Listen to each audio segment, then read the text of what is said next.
नमस्कार, मैं हूं संजय शर्मा। आप देख रहे हैं 4 PM न्यूज़ नेटवर्क। मैं हूं इस समय अजमेर में ख्वाजा साहब की दरगाह पर। मुझे बड़ा सुकून मिलता है। बहुत अच्छी और बहुत पाक जगह है। दुनिया भर से लोग यहां आते हैं और कहा भी जाता है इस जगह के लिए इरादे बनते हैं, इरादे टूट जाते हैं। अजमेर वही आते हैं जिनको ख्वाजा साहब बुलाते हैं। मैं लकी हूँ, मैं तकदीर वाला हूँ कि एक रूहानी रिश्ता बना हुआ है अजमेर शरीफ से। और आज मैं आपको बहुत अपनी ज़िंदगी की कुछ कहानी बताता हूँ। 1997 की बात है ये। मेरी मौजूदा पत्नी, जो उस समय पत्नी नहीं थी, उनका रेलवे का एग्ज़ाम था। तो हम लोगों की दोस्ती थी, तो मैं भी यहाँ पे एग्ज़ाम के लिए आया था। तब मैं पहली बार दरगाह में आया था। मेरी लव मैरिज हुई है, तो इश्क चलता था मेरा। और मैंने वहाँ बड़े मन से दुआ मांगी कि बाबा हाँ, इस लड़की से मेरी शादी करा दीजिए। ये बड़ी लड़कपन की और वो वाली अवस्था थी जब आप किसी के प्रेम में बहुत ज़्यादा होते हैं। और सिलसिला वो चला और मेरा विवाह उसी लड़की से हुआ। आज हम लोगों को साथ में रहते हुए बहुत लंबा समय बीत गया। 84 में मैं उनसे मिला था। और फिर वो सिलसिला ऐसा भरोसे का बना, ऐसा रूह का बना कि 1997 से अब लगभग कितने साल आप सोचिए, 25 साल का सफ़र हो गया।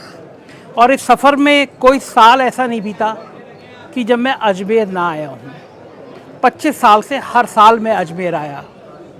मैं बरेली में स्टार न्यूज़ में काम करता था और बरेली में एक फसाद हो गया था। एक मस्जिद पे कुछ तोड़फोड़ हो गई थी, किसी की डेथ हो गई थी। और एक स्टार न्यूज़ के प्रभारी के रूप में मेरी बहुत बड़ी जिम्मेदारी थी कि मैं उसको कवरेज करूं। तब तक ETV के उर्दू के हेड हुआ करते थे तारिक। मेरे बहुत अच्छे दोस्त थे, बहुत अच्छे शायर थे।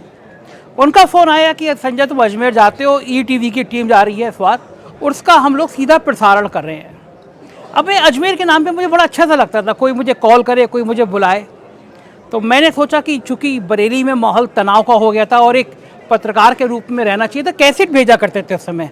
तब इतनी टेक्नोलॉजी इतनी एडवांस नहीं थी। एक छोटी सी कैसेट में हम रिकॉर्ड करते थे और जो खबरें भेजने का सिलसिला होता था वो ये होता था कि ट्रेन का जो ड्राइवर जा रहा होता था या गार्ड होता था, हम उसको वो कैसेट दे दिया करते थे। और लखनऊ में ETV का एक आदमी आके वो कैसेट दे दिया करता, तो खबर चल जाती थी। अब तारिक का संदेश आया और मुझे लगा कि बरेली में तनाव है, कुछ फसाद भी हो सकता है, लेकिन मैंने कहा होगा तो देखा जाएगा।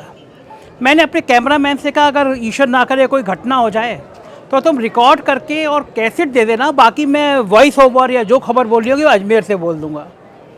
मैं यहाँ आया और लाइन लगी हुई थी। जब उर्स होता है यहाँ पे दुनिया भर के लोग आते हैं। 24 घंटे बाद लोगों के दर्शन हो रहे थे। तारिक को मैंने बताया, तारिक मुझे हाथ पकड़ के ऊपर ले गए और उसके बाद में दरगाह की कुछ सफाई होती है बीच में, तो इतने हज़ारों लाखों आदमी के बीच में मेरे को जो सफाई हो रही थी उस समय मैं अंदर गया और सिर्फ मैं और बाबा थे, मतलब दरगाह पे। तो मुझे लगा कि ये भव्य रूप भी मुझे देखना था कि जिस उर्स में दुनिया भर के हज़ारों लाखों आदमी आ रहे हो। तो बाबा ने मुझे बुलाया, मान लो कि मुझसे बात करने के लिए, कि उस समय केवल मैं दरगाह में अंदर था। और देखिए मैं मज़े में बरेली में बहुत अच्छी नौकरी कर रहा था। पता नहीं क्यों ख्याल आया, तारिक से मैंने उस समय कहा कि मैं बहुत लंबा दौर हो गया नौकरी करते करते, बहुत ख्याति पा ली नौकरी करते करते, मन करता है अपना काम शुरू करूं। तब मैं स्टार न्यूज़ में 2004 में बहुत अच्छी पोजीशन पे था, बड़ा अच्छा सब काम चल रहा था। और अचानक मैंने अजमेर में कहा और उसके 1 महीने के अंदर मैंने नौकरी छोड़ी और लखनऊ आ गया और अपना अखबार शुरू किया। और उसके बाद बुलंदियों का, बाबा का प्यार और सबकी दुआओं से मैं आज यहाँ तक आ गया कि आज 4 PM पूरी दुनिया भर में चर्चा में आ गया। ये बात अपने विश्वास की है। मेरे को यहाँ पे आने के बाद जो देश का माहौल हो गया, इस पर कुछ लोग कमेंट करते हैं। मैं जब भी अजमेर की पोस्ट डालता हूँ तो लोग पूछते हैं कि आप पुष्कर जी नहीं गए। तो ये कमेंट एक, आप समझ सकते हैं मेरी इस लाइन को कहने का मतलब क्या है। क्यों लोग अजमेर के आने पर लोग सवाल करते हैं कि आप पुष्कर जी नहीं गए। मैं उनसे हमेशा कहता हूँ कि मुझ में यहाँ में और पुष्कर जी में यहाँ में कोई फ़र्क नज़र नहीं आता। मैं नियमित पूजा करता हूँ, हनुमान जी का रोज़ हनुमान चालीसा का पाठ करता हूँ।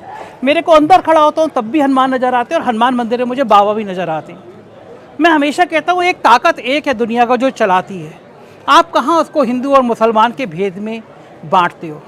ये वो पाक जगह है जहाँ पे हर धर्म के, सिख समुदाय के कुछ लोग अभी मुझे यहाँ नज़र आए, बहुत बड़ी संख्या में हिंदू आते हैं, मुसलमान आते हैं। किसी भी एक पाक जगह को धर्म में बांटना, मुझे लगता है आप अपने संग नाइंसाफ़ी कर रहे होते हैं। दुनिया को चलाने वाली ताकत एक है, उसको आप भगवान कह लो, उसको आप अल्लाह कह लो, उसको आप यीशु कह लो, वो ताकत एक है, वो सबको चलाती है। ये इंसानों के बीच में बंटवारा तो हमने और आपने किया है। तो मेरा सभी से कहने का मन है कि आप अपनी ज़िंदगी में कहीं एक, आप अपने घर में पड़े पत्थर को खुदा बना लीजिए, उसको ईश्वर बना लीजिए, उसमें ध्यान केंद्रित करिए, तो आप यकीन मानिए आपको ईश्वर उसमें नज़र आने लगेगा। ये आपके मन की भावनाएं हैं। जहाँ पे आपकी वेवलेंथ मिल जाए, आपकी वेवलेंथ हनुमान मंदिर में मिल जाए, आपकी वेवलेंथ पुष्कर जी में मिल जाए, आपकी वेवलेंथ ख्वाजा जी में मिल जाए, जहाँ आपको अच्छा लगे, जहाँ की जो ताकत आपको महसूस कराए। और मुझसे कई लोग पूछते हैं कि यार तुम डरते नहीं हो, तुम इतना पंगा लेते हो, सरकार से लड़ लेते हो। यकीन मानिए मेरी जो हिम्मत आती है, जो मेरे अंदर ताकत आती है, उसका एक बहुत बड़ा ऊर्जा का केंद्र ये है ख्वाजा जी हैं, जहाँ से मेरे के अंदर ताकत आती है। एक दौर ऐसा आया था जब उत्तर प्रदेश में सरकार बदली थी, सरकार मुझसे नाराज़ थी, तरह तरह की जांचें मेरे खिलाफ शुरू हो गई थी और मैं थोड़े बहुत देर को परेशान हुआ। फिर मुझे लगा मैं क्यों परेशान हूँ। फिर मैं यहाँ पे आया, ख्वाजा जी के आया, हाथ जोड़े मैंने और यहीं से मैंने लिखा कि मुझे मेरा कोई कुछ बिगाड़ नहीं सकता, क्योंकि मेरा ईमान मेरे साथ है, मैं कुछ गलत करता नहीं और यहाँ की ताकत मेरे साथ है। जब मैं कुछ गलत नहीं करूँगा तो एक ताकत हमेशा मेरे साथ खड़ा रहेगी। हाँ, मैं दुआ करता हूँ कि मेरे संग कोई ऐसा गलत काम मेरे हाथ से मत होने दीजिए जो मुझे आपसे दूर कर दे। यही कारण है कि जो मैंने आपसे लाइन शुरू में कही थी ना कि इरादे बनते हैं, इरादे टूट जाते हैं, अजमेर वही आते हैं जिनको ख्वाजा जी बुलाते हैं। मुझे याद आ रहा है वो अटल बिहारी वाजपेयी और परवेज़ मुशर्रफ की संधि की दौर, कारगिल से पहले का दौर।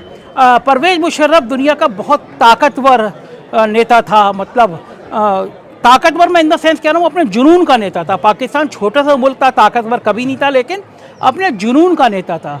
और जब उसने भारत आने का न्योता दिया, ये हुआ कि अटल बिहारी वाजपेयी के संग उसकी शिखर वार्ता होगी, तो उससे सवाल किया गया कि तुम हिंदुस्तान जा रहे हो, हिंदुस्तान जाके क्या करना चाहते हो, तुम्हारे मन में क्या है। तो उसने कहा मैं दिल्ली का मैं रहा हूँ, दिल्ली देखना चाहता हूँ, लेकिन सबसे ज़्यादा मन मेरा अजमेर शरीफ जाने का है, मेरा ख्वाजा के जाने का है। तो ये उसके मन में ये चाहत थी कि मुझे अजमेर जाना है, ख्वाजा के दर्शन करना है। आगरा में शिखर वार्ता शुरू हुई अटल बिहारी वाजपेयी की और परवेज़ मुशर्रफ के बीच, और उसके बाद परवेज़ मुशर्रफ को अजमेर आना था। पूरी दुनिया की निगाह परवेज़ मुशर्रफ और अटल बिहारी वाजपेयी के बीच लगी हुई थी, क्योंकि हिंदुस्तान और पाकिस्तान के बीच वो एक बहुत बड़ा समझौता था, शिखर वार्ता थी, पूरी दुनिया उधर देख रही थी। लेकिन उस शिखर वार्ता में कश्मीर को लेके दोनों राष्ट्राध्यक्षों के बीच में, अटल बिहारी वाजपेयी और परवेज़ मुशर्रफ के बीच इतनी तनातनी बढ़ गई कि परवेज़ मुशर्रफ को सीधे आगरा से पाकिस्तान वापस आना पड़ा। तो मैं आपको जो कह रहा था ना कि इरादे बनते हैं, इरादे टूट जाते हैं, अजमेर वही आते हैं जिनको ख्वाजा जी बुलाते हैं। तो ये मैंने एक उदाहरण दिया आपको। कभी मन करे तो ज़रूर घूमने आइए, एक आपकी रूह को एक संतुष्ट करने वाली जगह है। आप आंखें बंद करके जब दरगाह के अंदर ध्यान लगाएंगे तो यकीन मानिए बाबा की बहुत सारी दुआएं, बहुत सारा प्यार आपको मिलेगा। आप दुआ करेंगे, बाबा प्यार देंगे।